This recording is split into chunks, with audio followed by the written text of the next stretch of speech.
Hello, this is Jeffrey Lane, and as you know, I am always curious, and it's the oddest things that kind of catch my eye. I was reading an article about the young people of the Ukraine and how they were supporting each other, and as I listened to another broadcast of this young lady speaking to a reporter about how they realize that the world is different and that they're going to have to work together, love together, and be part of a greater nation as a result of the Russian devastation of their country. So, being curious, I started to think about our nations, our free nations, particularly Canada, the United States, UK, Europe, where marketing has had a huge impact on the life of individuals and on our society, the values of our society. As I was reading and looking at things, I came across a name called the Greatest Generation. This were the generation of men and women who, after the Second World War, were saying the same things as I heard the young lady expressing herself in Ukrainian about Ukraine. So I started to think about that. What is it about war and devastation, loss of life, that it changes people, that it changes the interior, that it changes almost everything? When I think about war, and my father was in that war, actually my adoptive father was in it, and my biological father was in it. My adoptive father became an avid peacekeeper as a result of the Second World War. He sat me down in front of BBC television and showed me the horrors of war. And he volunteered. He drove people around who were unable to get to the hospital or get to the bank. He was a big volunteer at the British Legion. He looked out for his neighbors. He looked out for his family. He was very similar to the way Americans describe their golden generation or the greatest generation. It wasn't about me, it was about us and what can I do to help. They put themselves out for each other. They helped their neighbors. They had been through extreme examples of rationing, of loss of family and friends, loss of many national monuments that were honored and just loved by the people. Now, America and Canada didn't experience all of these physical losses because the war took place in Europe and it took place in Asia. But I'm specifically talking about the European war and the impacts it had on society. In many ways, it freed up women to become more independent and better members of society. Now, what I mean by better is that they got involved instead of being forced into a sort of passive role. They started to get more and more active. And we're starting to see more and more of that today. It continues to grow, and boy, do I support it. But most of the great institutions that supported and grew, both in Canada and the United States, were built by these men and these women. They contributed to the greatness of society. So what the heck happened that we've got this me society? The Greatest Generation versus me. Well, it's quite simple. Some of the things that we grew as the Greatest Generation and the boomers that came after it, they hold the cup of blame, if you want.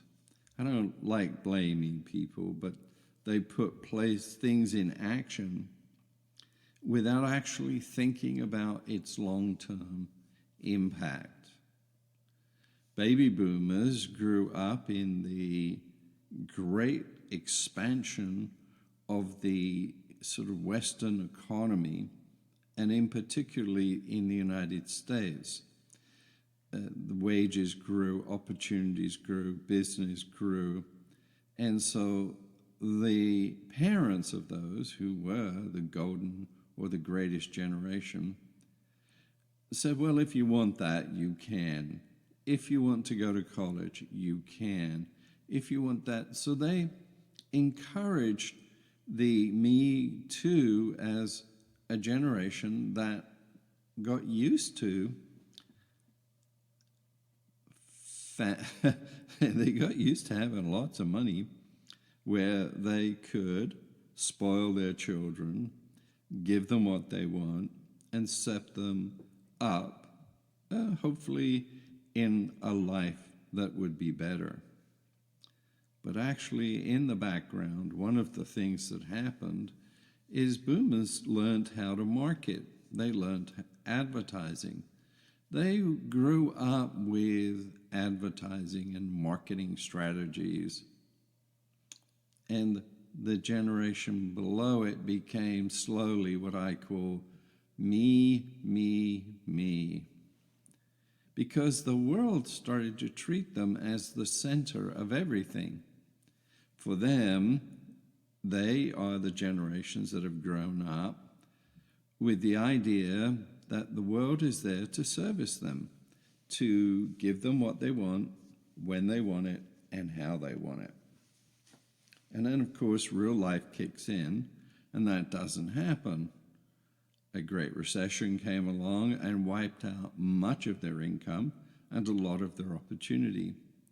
And only those that were willing to re-educate themselves or find new niches or go to college or go to university, they grabbed the opportunities. And there were large numbers of people that either lacked the resources or the drive, and they just didn't get there. You see, the internet is a great gift. I love it. I love being able to research on it. I love being able to read other people's opinions. I love being able to publish my own opinions. Yes. So, and it changed my life in so many ways. I grew up in Britain in 1950s in the aftermath of a world war. Resources were thin. Everybody's in recovery. So I got a good education, but only basic. But with opportunities and more education, which I paid for myself when I got here, and redeveloped myself and expanded my world, mostly through technology and the internet and the written word. And many people didn't come across that opportunity, but they did come across the one thing that impacted them greatly. Marketers everywhere copied the same thing, that the customer is always right. That's such a simple thing. The customer is always right. Well, having been in retail service and led a part of that, the customer isn't always right. And on occasion, the customer is really stupid. Oh boy, breaking the golden rule. But imagine how it is that if you believe that the customer is already right and always right, and you're the customer, it tends to make you feel rather kingly and rather queenly. We are the center of the universe. It is all about me.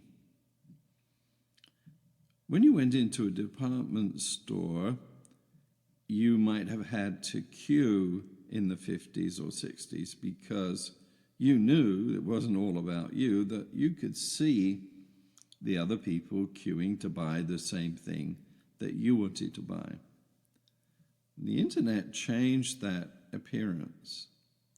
You see, when you go online and you get to a store to buy something, you feel like that's just you. It's about me. Look, here they are just for me. And I can order and I can pay for everything I want. And then somebody actually brings it to me. Delivery. This has been even more enhanced and grown before this pandemic, and then really blossomed during the awful COVID pandemic, which, by the way, is not over yet. So here we are with people who's interact, say, continuously, maybe 20 hours or 15 hours a day with the internet. When they go to a store to buy, let's say, well, I'll make it milk. And they think that they're the only person shopping for milk because they don't see the lineup, they don't see every individual, they don't see the store, they just see milk in a carton, they click a button, and it gets put in their basket, and the other things that they want, they put in their basket, and then maybe price is not an object for them, but yeah, maybe they're just being really careful. At the end, they click a button and they get a thank you, they get acknowledged, the stuff gets delivered to them. Nowhere do they notice that when they're on that singular website, that there is in fact thousands and thousands of people buying exactly the same product at exactly the same time. So it's all about me. Can't be about anybody else. It's me, because that's all I see. And when I get on a talk platform or I watch a video from a political leader, they use the same marketing techniques of making it all about you. And so it feels like a one-to-one conversation, but it isn't, because as you're there on that website, there could be anywhere, and particularly on a well-built website, up to 10,000, 20,000, maybe even 500,000 people watching the same news item or interacting with the same set of questions. And because it goes directly past your logical brain, and this is the danger of the websites and the danger of the internet. You see, when you're in front of a person, your brain operates from the frontal lobes where you make decisions about who they are and what they mean, and you make a greater sense. You have much, much more information. When you're interacting with the screen, you're looking at probably a practiced performance written psychologically to induce you, to seduce you, either into that product or that way of life, and to confirm perhaps that you are the only one that matters, that you are the only victim, and you need me to help you. The real problem with all of this is that it steals your soul. You see, the boomers started it, marketing grew it, politicians have exploited it all the way. Judgment is a symptom of unhealed identity wounds. We are there with less interaction with people on a one-to-one basis, the more we hold on to what's wrong with ourselves or what is wrong with the world, we make it less and less about anybody else. The greatest generation that came back from the war, Second World War, gave everything to the baby boomers. The baby boomers started it, and the marketers have grown it. You see, the greatest generation knew that it wasn't about them. They knew that it was about us. Because if you just acted independently during a war or a firefight or building a truck or building a tank or moving things around, you couldn't do it on your own. You had to have help. So they knew it took other people. Boomers took it to the next level. They gave their children whatever they wanted. And marketing grew it. Here's the strange thing. When you listen to the reasons why mass killers have done what they've done, which I've done several times, it's quite depressing and it is quite alarming. You hear that they feel like a victim, and so they have the right to create other victims, that it is what it is, and that they get recognition and strength from doing the vile and murderous acts that they do. The frontal lobes of your brain, when you're sitting in front of another person, are really active.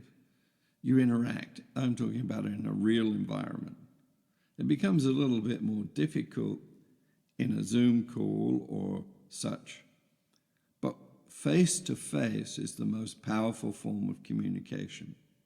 You see, we don't realize how much information we take into our brain. We can smell the person, we can hear the tone and pitch of their voice, we can intuit whether they're giving us bullshit, you can intuit whether they're giving us love or telling the truth. You can judge their body language, you can see what their hands are doing.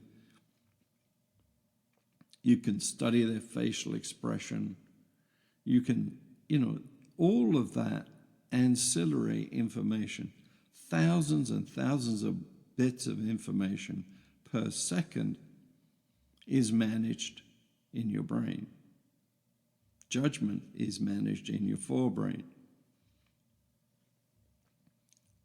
Videos, on the other hand, because they're just videos, they go past and through without changing.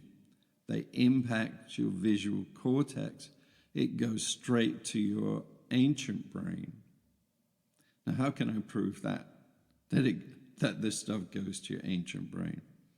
Well, Halloween's coming up, and my TV channel has got Scare Week on. There you are, you're in a movie. Let's say you go to a public movie. You sit down in the cinema. You got your bag of popcorn, and maybe you've got your spouse, your date, your best friend. Maybe it's 4 or 5 of you all sitting watching the same movie. You know it is not real because you just bought it as a ticket. It's not a real experience. But when things go bang or pop or, have you ever sat there and watched, don't go down there, don't go down there, oh my God. Yes, I have heard people do that in the cinema. Why? Because those visual images went straight through to the hippocampus, and it's quite a story, but it hits the amygdala and causes you to relax. Well, react, not relax. Sorry, you really react. you'll really react to a pop or a loud sound. If you don't believe me, take a little paper bag, and blow it up, tighten it, and then pop it behind your cat. Watch what will happen. You'll jump a couple of feet in the air. Same with your dog. Do it behind your parents. Do it to your kids. I mean, just test it. You see, the amygdala would just kick in. It's instantaneous. But my real point is here, you're in the movie and you watch what you know is not real because it's going through your visual cortex, it's going through your eyes to the back of your brain, and you react to it. If you look historically at the biggest impact on bringing an end to the Vietnam War, it was the visual pictures and sounds of being in a war that turned up on television. You can actually track, or if you are interested, you can actually track that the more videos and the more violent it became, then the sound, the accumulation slowly drove up the resistance to the Vietnam War until those pictures and those videos and those soldiers and rows of body bags started to show up visually. The resistance to the Vietnam War climbed and climbed and climbed. It's interesting how, as humans, we can let our souls get poisoned by accepting what we think is real or rejecting what we think is real. I think that we've lost our soul. We've lost the thing of caring for each other, for being in touch with our own best parts of ourselves. We've become me too. Me, me, me. I want this. I want it now. I want it delivered in red. I need it right now. Me now. Me, me, me. We might have the wealth to make sure that we're fed, but how about your next door neighbor? How about the person across the street?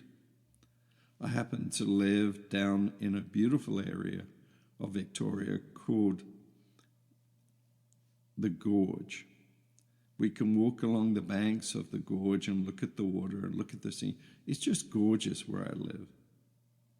But my neighbors, I don't know. What do I know? Well, I do know them. I know my neighbors next door. I know what they want, but I actually don't know what's going on in their homes because we are really quite a wealthy area. So I have to reach out and go beyond it.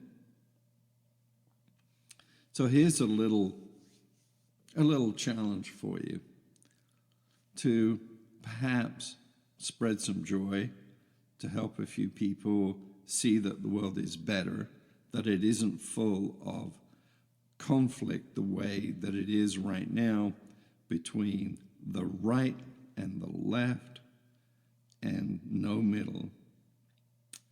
Make middle ground. Smile at people. Acknowledge people. I'm Jeffrey Lane, and thank you for listening to me.